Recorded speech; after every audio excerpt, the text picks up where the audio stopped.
Okay, so good morning, everybody.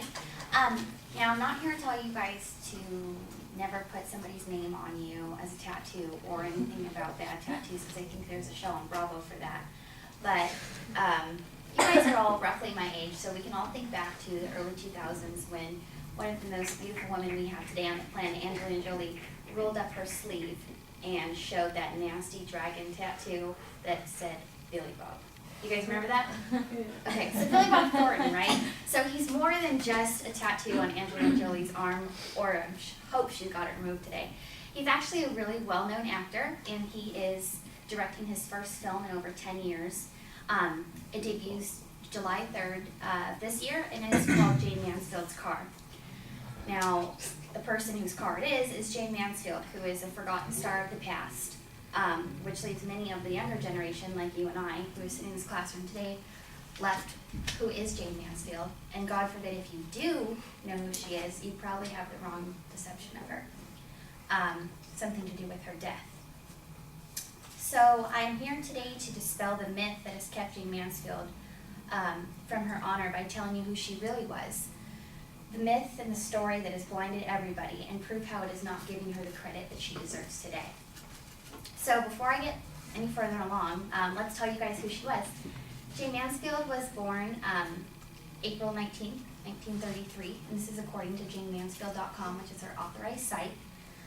She wasn't born Jane Mansfield, it was a name given to her. She was actually born Vera Jane Palmer, and she was from a small town in Argyle, Pennsylvania. She knew that it wasn't the right lifestyle for her. She wanted to be a movie star. So this is all the time in the 1940s and 50s where glitz and glamour was everywhere. So she packed up and she went to LA.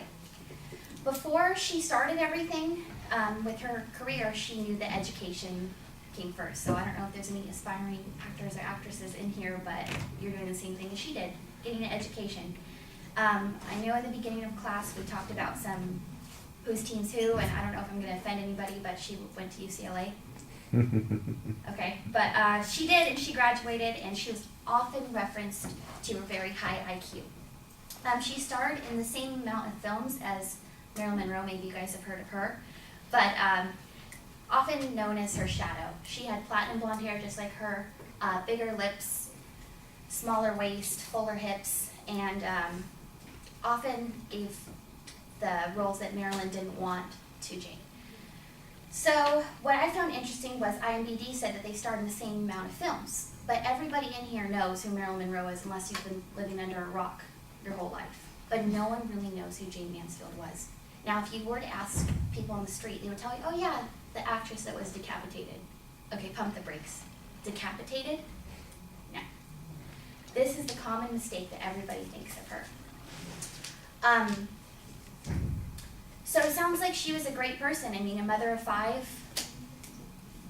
huge actress, gorgeous, decapitated. So I'm here to dispel the rumor. It was a night in June, June 27th, 1967, when she was on Highway 90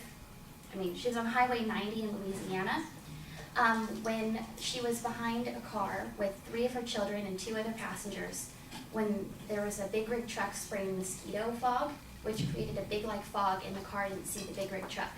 Unfortunately, the car slammed into the back of the vehicle, instantly killing all 3 adults.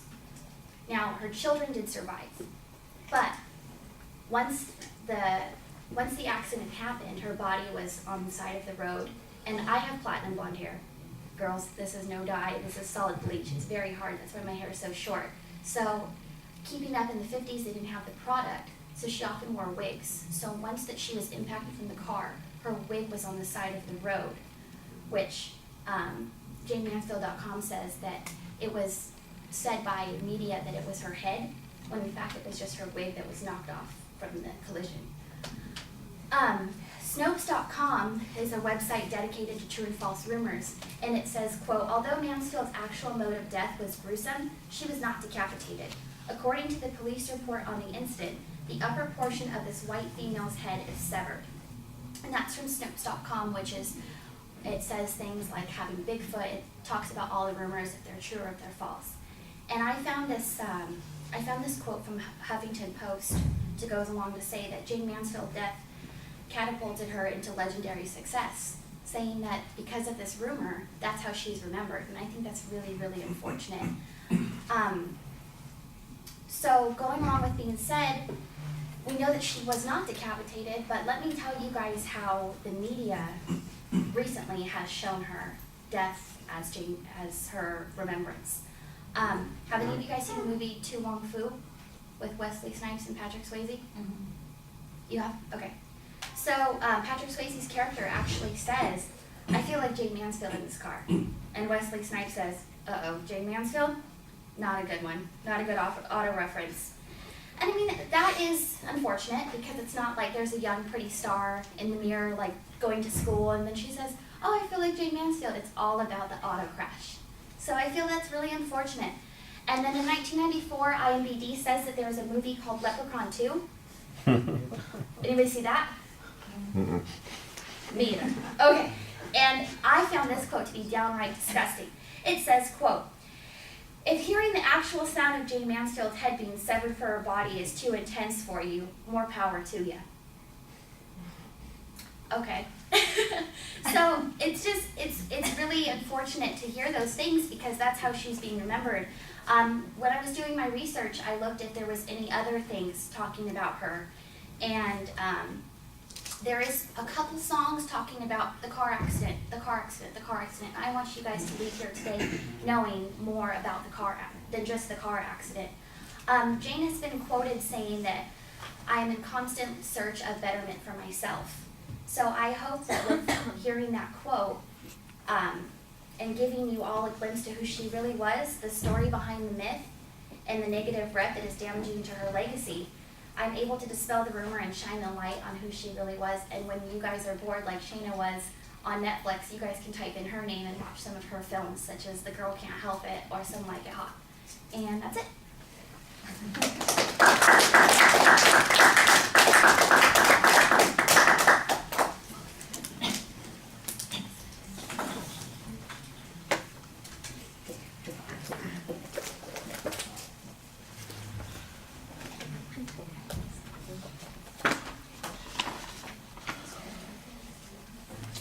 So Omar, share your thoughts with us, please.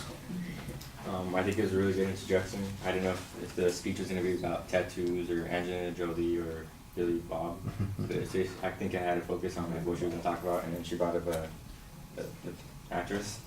I think it was really good information. I had no clue who the person was, and just by listening to the whole speech, I kind of have an idea of who she is now and what she did and the rumors, I guess, that surrounded her career.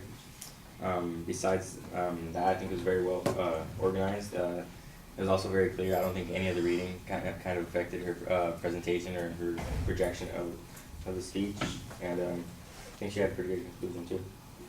Pretty credible too, but with all the things she quoted. Okay.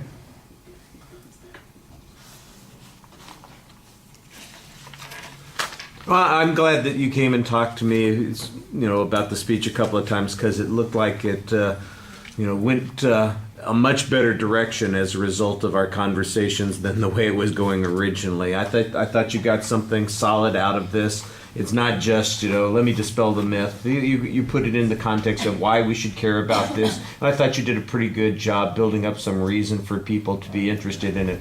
I like the suspense at the beginning. We've got a diversionary tactic on the attention device, and it's not about Angelina Jolie. It's not about tattoos. It's not about Billy Bob Thornton.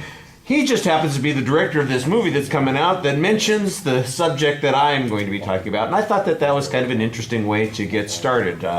And then I thought you had your purpose statement does the same thing. It doesn't really tell us that your goal is to dispel this myth about her being decapitated early on. It tells us that you want us to know more about her, and you don't want her to be thought of in the lurid terms that sometimes her death is sometimes memorialized in.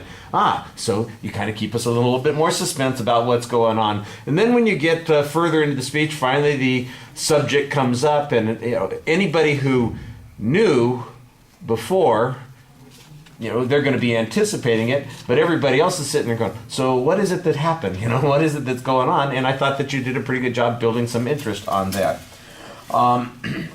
I like the source citations that you had. I thought you did a pretty good job interjecting those into the speech. I did feel a little bit in the middle of the speech that you lost the organizational structure that you'd set up.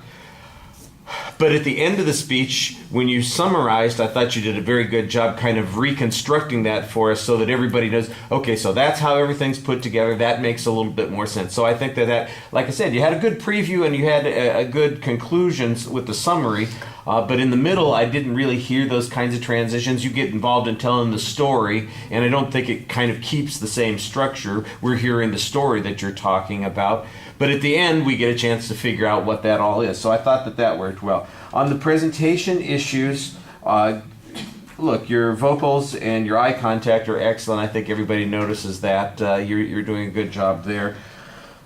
You've got not quite nervous feet, but you don't seem to get comfortable while you're standing there. You are crossing your ankles while you're speaking. It just looks like you are on uncertain feet, a little bit off balance there, and I think you'd come across more effectively if you could be a little bit more on balance. And like I mentioned before, I like the summary at the end of the speech.